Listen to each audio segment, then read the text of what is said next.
I would love to offer a little context about Northern Ireland before I begin the sermon this morning. Many of us will be familiar with the Troubles in Northern Ireland, and some of us, it makes me feel old to say, have maybe never heard of them before.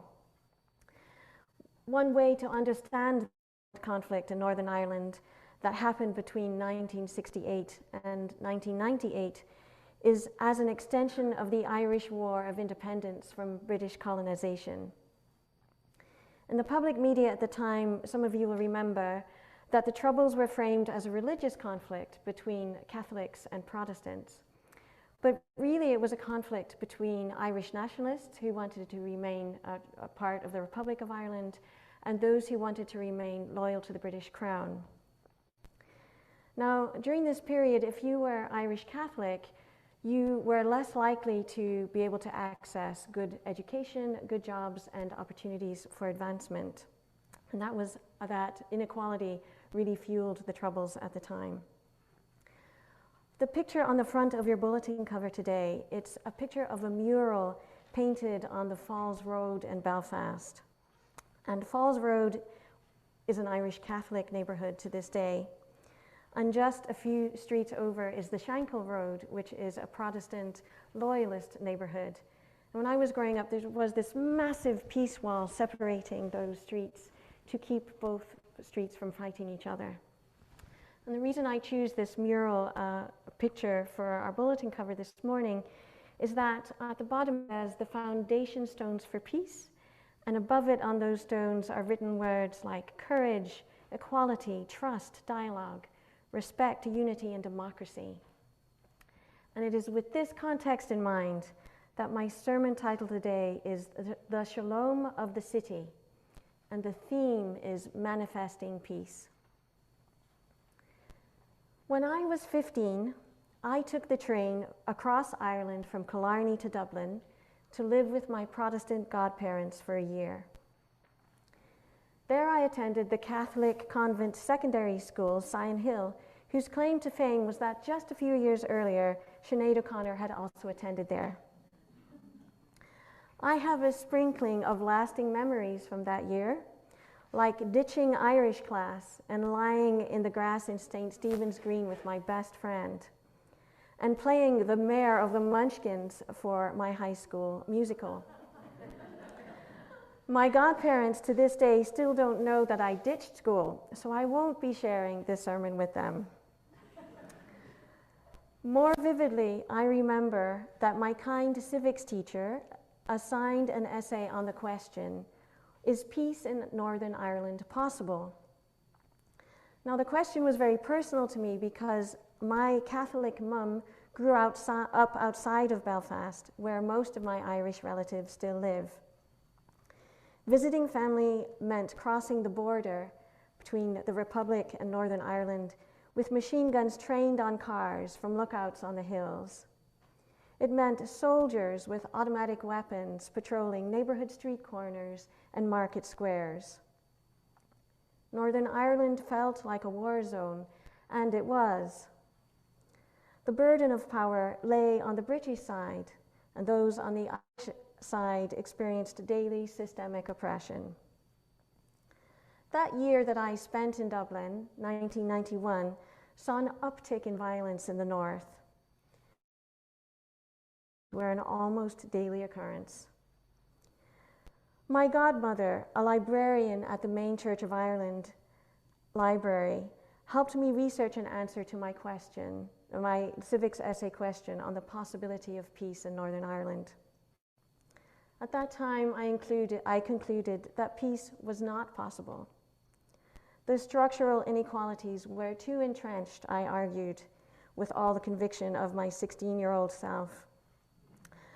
The cycles of retribution were too endless. A mere 3 years later, a ceasefire was announced, and peace built on equal sharing of political and economic power came shortly after.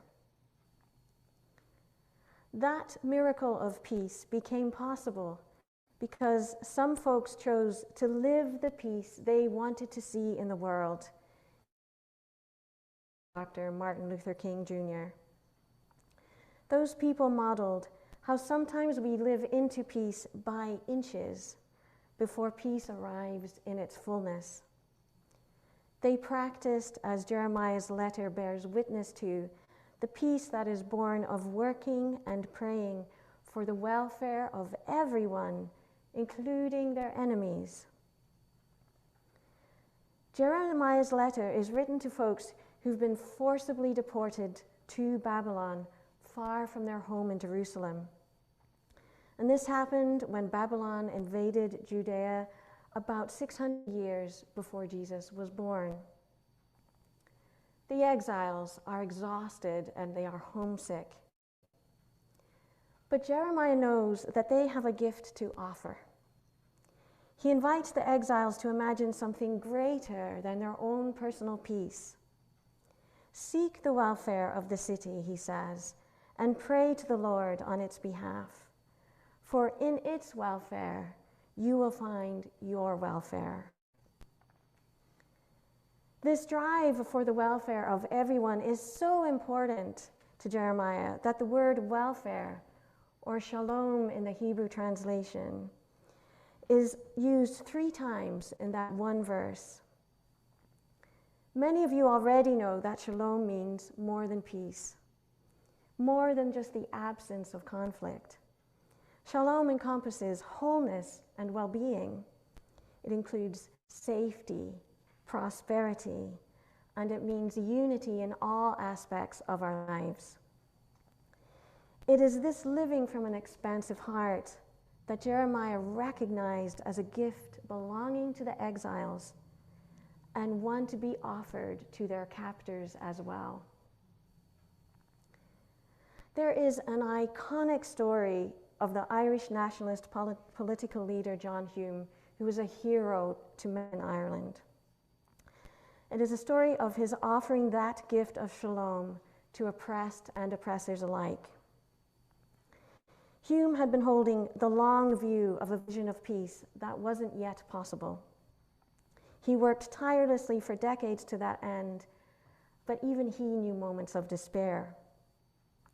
And this story of Hume about offering shalom to our kin and to our enemies is also about how we cannot hold the vision of peace by ourselves.